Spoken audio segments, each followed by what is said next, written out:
My favorite episode in the new Walking with Dinosaurs is the second one, titled The River Dragon. Of course, this episode follows the young father known as Sobek, the Spinosaurus. It's probably no surprise that this was my favorite episode, but to me, it kind of feels like there was the most work put into this episode, which certainly makes a lot of sense because in a lot of ways, it felt like Spinosaurus was the main marketing push, like one of the biggest things that they wanted us to know about while going into the new Walking with Dinosaurs. It's a very popular dinosaur, so that certainly does make a lot of sense. In this video, I want to talk about this episode in a little bit more depth, the things that I loved about it and the things that I didn't really like about it, because I certainly think that that's worth doing. And it's also the year of the Spinosaurus, so it's kind of like a theme video, I suppose. Anyway, let's go ahead and get right into it. So the first thing I want to talk about are the designs of the creatures that make their appearance in this episode. There's only a few. There's not too many creatures that are focused on in this episode, but the ones that do show up, all around, I think look great. So first of all, with Sobek himself,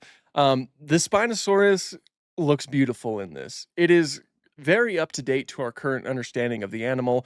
You have all of the traits that you would expect from a Spinosaurus portrayal, like the new basilisk-like tail. Of course, the sail is present. A lot of these things are rhyming, but it's got its long and powerful arms with 3 huge deadly claws on each hand, the long crocodilian-like snout that is decently thin, raised nostrils, a crest on the middle of his head, and the coloration just looks really cool. That's of course not something that we know about, but it still looks really cool. One thing that I do wish we saw in this were some lips applied to it, but given the route that they took with this Spinosaurus depiction, I think I get why they didn't give it lips when every other theropod in this documentary got lips. The babies also look fantastic. We've been seeing a lot more baby Spinosaurus portrayals in recent memory.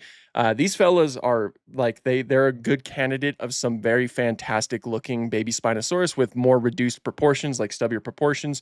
And of course, a reduced sail, which certainly does make sense because, of course, they wouldn't have hatched with a fully developed sail. That was likely mostly a display structure. There is an ornithopod that makes an appearance in this too. I'm not too sure which ornithopod this specifically is. I don't think it's ever been named in the episode, but it looks good. It looks like a pretty good, presumably iguanodontian ornithopod. It's got all of those traits, like those arms that kind of have a little bit of a spiky thumb, the large back legs, and of course the head that is very much iguanodontian.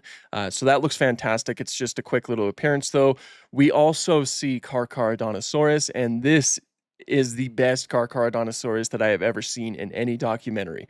It's got the proper Carcharodontosaurid head shape that's a lot more flat and, just a lot more rounded in the snout. It's got this huge bulky body, relatively short arms. It has lips, of course. As I mentioned, all of the other theropods have lips in this, and the coloration looks fantastic on it as well. Just such a good design, and easily a huge highlight up there with the Spinosaurus. We also get a herd of Titanosaurs.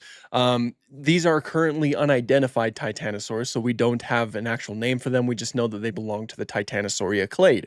And they do very much look like Titanosaurs, all the way down to their head shape, of course, the bulk in their neck and their overall massive size, and the inclusion of osteoderms is also a really cool touch, as Titanosaurs do typically seem to have osteoderms quite frequently.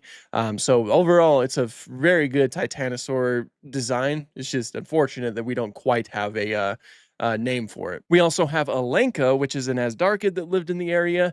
Loved its moments. I loved its portrayal, first of all. Like the way that it looks fantastic. It looks like a really good Asdarchid pterosaur, but I also really loved its scene where it was kind of stalking Sobek and his young, just kind of like blending in with the trees. That's exactly how I want Asdarchids to be utilized in a more like horror style film. It was very cool to see. And of course, there was also Onchopristis, which is the main food source for Spinosaurus. We saw quite a few of them in Planet Dinosaur all the way back in like 2011, I think. Their designs look great here. Of course, they're huge, these giant sawfish-like fish that, were no joke, and I think that they captured their likeness pretty well in this. There was also this little amphibian, like towards the beginning of the episode, that was being chased by one of the baby Spinosauruses, and it looks just like a Diploculus, which is a little amphibian that by this point would have been extinct for millions of years. It's an animal that lived in the Permian, so it would have been extinct for quite a while by this point. I've looked into it a little bit, and apparently it's simply meant to just be like a wide-bodied amphibian, but it looks just like a Diploculus. So I thought that was an interesting thing to point out. As a Diploculus design, if you look at it in that context, even though it can't be, but if you look at it through that lens, it looks great. You know, looks pretty cool. So the creatures were certainly top tier. I loved their designs, and their CGI I still thought looked pretty good. I will die on this hill. I don't think that this is bad CGI by any stretch of the imagination. It's just not on par with some other projects that we've seen. Oh, and also there was a Chem crocodilian that we briefly see. You know, we don't see much of it, and they use like actual footage of, I believe, a crocodile for that. Next up, let's talk about the story that was used for this. Now, the formula of the new Walking with Dinosaurs is that they have like an overall story that they're following. You're following like one specific animal, and they go on this epic sort of adventure story type thing. Sobek's story is that he is a single father, much like many modern day birds, which is a comparison that they make, which I always love seeing like bird comparisons because, of course, birds are living dinosaurs. So that was really cool. But Sobek, he is the parent to his young Spinosaurs. And his goal is to get these baby Spinosaurs all the way to the rivers where the Onchopristis will be present so that he can provide more food to them. That's basically the whole story. And along the way, he needs to encounter all of these different dangers like the Carcharodontosaurus, or once they get there, of course, the Spinosaurus, or of course, the Elanca, which unfortunately does get one of his babies, which is very sad. You know, it's very sad. I love this story. I loved it so much. Like I was really invested into it. Like this is one of the best examples. Like this episode was one of the best examples of how I think this formula wasn't exactly the best for this show, because you do have a decent story that you're following that presents some pretty good information for the animals, but then you cut to the modern day every 5 minutes. And so once you're getting into it, then it's all of a sudden we're to the modern day, you know, Egypt. And, you know, again, that's like I mentioned in my review, that's not a format that I have any issues with. It's just, it kind of takes you out of the story a little bit. But seeing Spinosaurus portrayed as a parent, I thought was a very nice, like, change of pace, and like seeing him have to encounter Carcharodontosaurus, which I loved that encounter.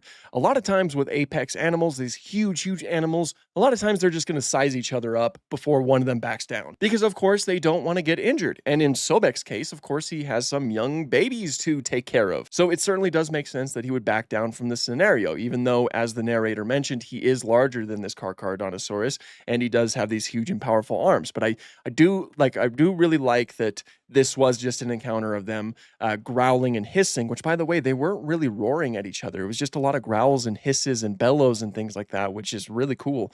But it was one of those scenarios that eventually led to one of them eventually leaving, which that felt very realistic, and I did like that portrayal. But it all leads to him getting to the rivers and then using his sail as a display structure to, you know, size up another Spinosaurus that has some really cool coloration, like a sort of like when you're looking at it at certain angles, it has like a blue coloration to it with more of a yellow sail.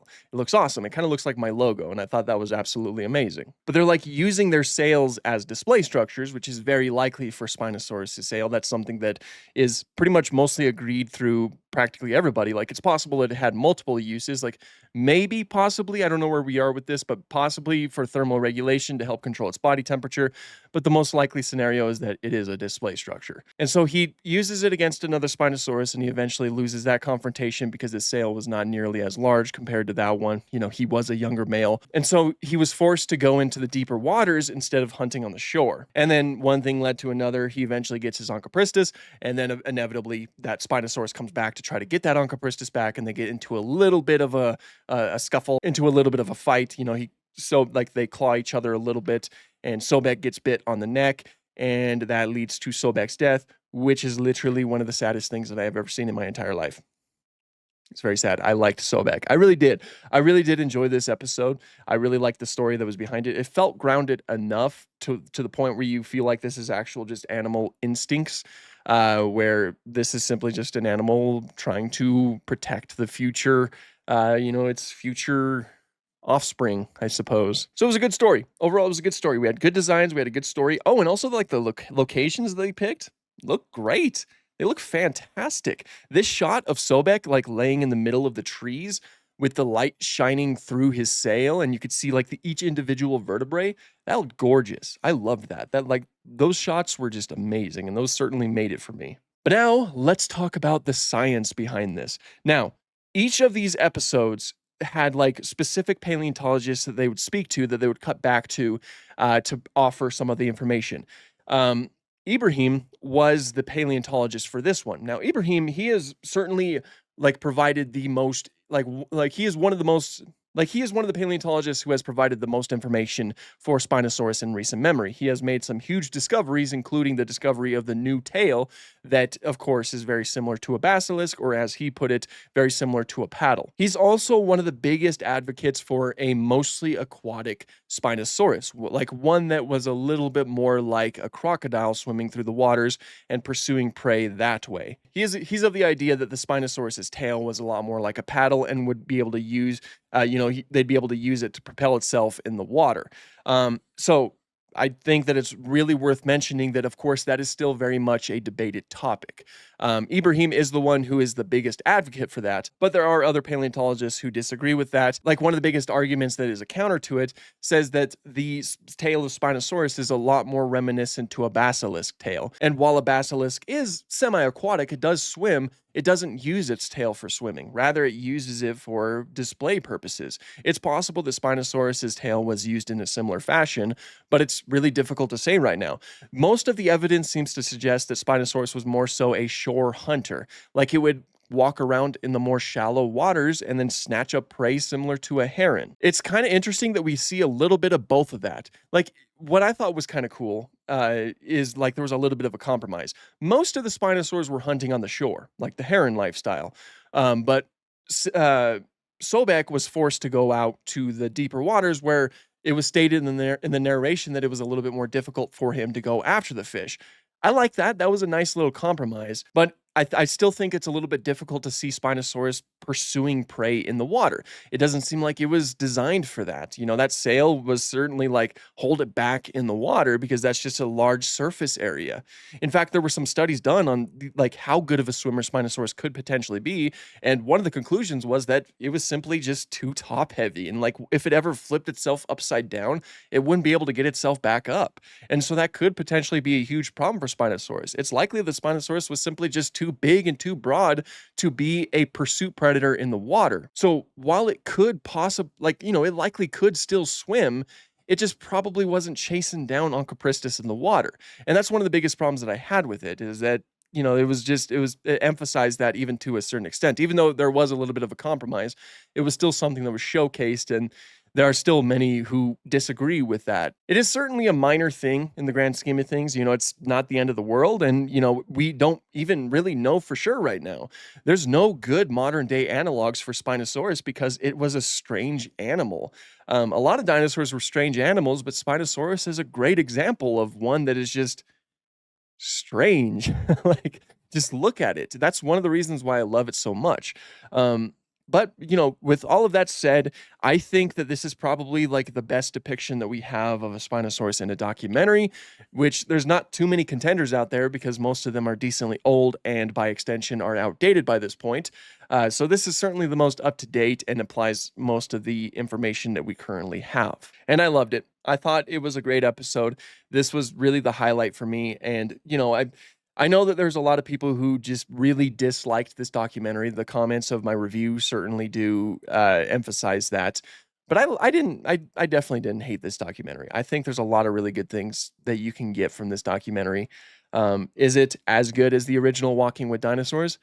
No, not by a long shot. Do I wish that it had the same format? Yes, I do. I think that there are good ways that you could implement this information with the Walking with Dinosaur style. Like maybe the cuts to the modern day, maybe you could have just had like bonus material after the episode that shows some of the discoveries in the science. But I do 100% understand why those segments are in the episode, because when I'm scrolling through TikTok, there's a lot of moments where I'll come across a clip of Prehistoric Planet or any such documentary.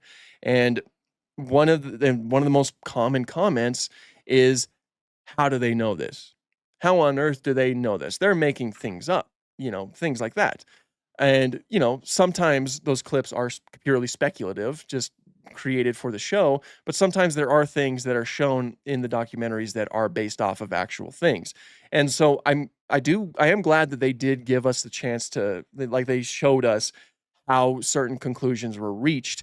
But there was probably a better way that it could have been done that wasn't so interrupt the story filled, especially since they were definitely going for a story. A lot of this was really like the Ballad of Big Al, where, you follow Big Al, just a specific dinosaur as he, or well, now she, because recent medullary bone tissue might have been found in the Big Al specimen.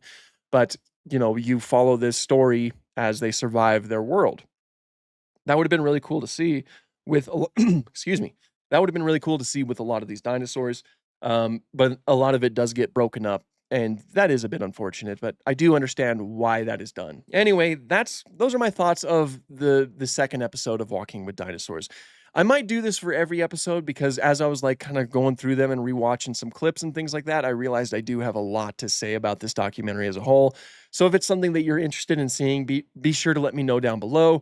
And I'd love to talk about it some more. But if you guys are into dinosaur related content, please consider subscribing. I would love to have you on board. And until next time, thank you guys so much for watching and have an awesome day.